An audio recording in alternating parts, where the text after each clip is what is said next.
Le 12h30 ensemble, bienvenue. L'intelligence artificielle, beaucoup de questions autour de son usage. Nous venons de le voir dans le journal de 12h30.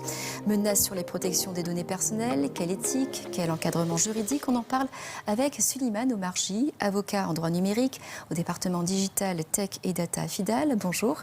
Bonjour Laura. Et merci d'avoir accepté cette invitation dans ce 12h30 ensemble. Pour cette interview, vous avez tenté l'expérience avec ChatGPT, ce logiciel intelligence artificielle, et vous lui avez posé la question suivante. Comment répondre à une interview sur l'intelligence artificielle avec la journaliste Laura Chatto? La réponse va s'afficher à l'écran.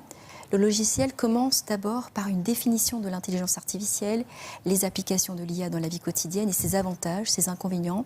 Au regard des réponses apportées, quelle a été votre première réaction ? La première réaction, c'est que j'ai été stupéfait et réellement impressionné, parce que la vitesse à laquelle défilaient les réponses, les questions et les réponses étaient fulgurantes. La deuxième, c'est que non seulement c'était rapide, mais en plus, les réponses étaient pertinentes au regard du sujet posé. Si bien que je me suis inquiété de savoir de ce que j'aurais à vous dire, éventuellement en face à face, si ChatGPT fait tout le boulot à ma place. Alors, quelle analyse faites-vous au vu de ces constats? L'humain qui la sollicite assimile-t-il cette information?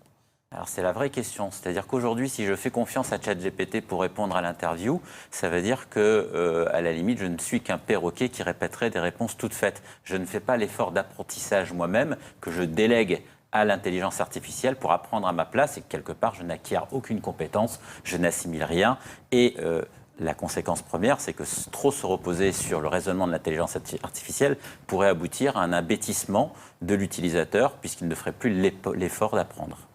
L'IA, c'est le partage aussi des données confidentielles qui tombent dans le domaine public. Une vraie problématique, on l'a évoqué tout à l'heure. Vendredi dernier, les autorités italiennes ont décidé de bloquer l'usage du robot conversationnel ChatGPT, lui reprochant de ne pas respecter la législation sur les données personnelles. Une loi européenne sur l'IA va être votée, étudiée en tout cas dans le courant de ce mois-ci. Quel garde-fou juridique faudrait-il poser selon vous ? Alors, première réaction déjà, la réponse italienne me semble un peu violente. Parce que oui, effectivement, ChatGPT a de grosses carences en matière de protection des données personnelles. Oui, lorsque vous entrez une requête, ChatGPT, on l'a bien vu dans le reportage, va engranger ces données et quelque part, elles perdent leur caractère confidentiel et elles se retrouvent noyées chez ChatGPT. Encore plus lorsqu'il s'agit de données personnelles. Néanmoins, sur un sujet aussi gravissime et porteur d'enjeux, on peut regretter la légèreté avec laquelle l'autorité italienne répond, alors qu'il y a encore des potentialités qui peuvent être explorées. Oui, il y a une conformité à mettre en œuvre, mais non, une interdiction bête et bornée ne me semble pas la bonne décision. Et quelles seraient les pistes, selon vous? Alors justement, l'Union européenne, depuis plusieurs années, planche sur cette question de l'intelligence artificielle. Elle a évoqué des lignes directrices qui vont servir de base à une proposition de réglementation pour encadrer les responsabilités, l'indemnisation, l'éventuelle reconnaissance d'une personnalité électronique des robots ou de l'intelligence artificielle.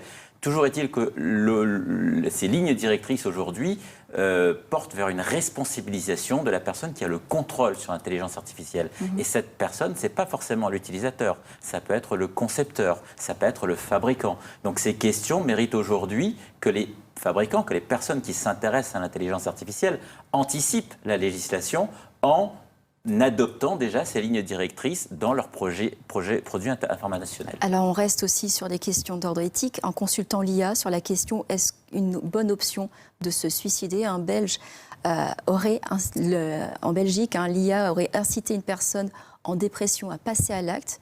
Des dangers également là-dessus. Exactement, puisque finalement on se rend bien compte que la question de l'éthique est fondamentale et c'est un préambule essentiel à la régulation juridique. L'intelligence artificielle, aujourd'hui, n'a pas d'émotion. Et si elle en exprime, c'est une programmation, mais elle ne les ressent pas. Or, l'absence de ressenti peut aboutir à ce genre de réponse gravissime qui peut, sur un esprit fragile, conduire au pire. Donc, effectivement, jusqu'où aller? Où placer le curseur? Et ce curseur va dépendre aussi des états dans lesquels on pratique l'intelligence artificielle. Alors là, on a une occasion unique avec l'Union européenne qui peut être moteur et comme avec le RGPD, proposer des garde-fous, proposer avec ces lignes directrices qui seraient ensuite légalisées, un cadre applicable qui pourrait s'étendre un peu partout. L'option aujourd'hui qui est privilégiée, c'est un peu celle du RGPD, c'est-à-dire démontrer, justifier qu'on est conforme à ces lignes directrices. Mais là, encore attention, puisqu'on voit bien avec le RGPD, la mise en conformité, justifier d'une conformité, RGPD, Règlement général sur la protection des données, n'est pas chose aisée et ça va faire peser encore plus de contraintes sur les innovateurs. Et là, ça veut dire qu'on c'est encore un dossier bien complet et à suivre également là-dessus. Merci, Suleiman Omerji, d'avoir répondu à nos questions dans ce 12h30 ensemble, d'avoir apporté votre expertise sur l'usage de l'intelligence artificielle. Donc, je rappelle que vous êtes avocat et au droit du numérique, digital, tech et data FIDAL. Merci à vous. Merci à vous. À suivre la météo, puis votre jeu Tourner c'est gagné, votre feuilleton Les Feux de l'amour. Je vous retrouve avec grand plaisir demain pour les actualités du 12h30 et pour le 12h30 ensemble. Excellent après-midi à vous sur Antenne Réunion.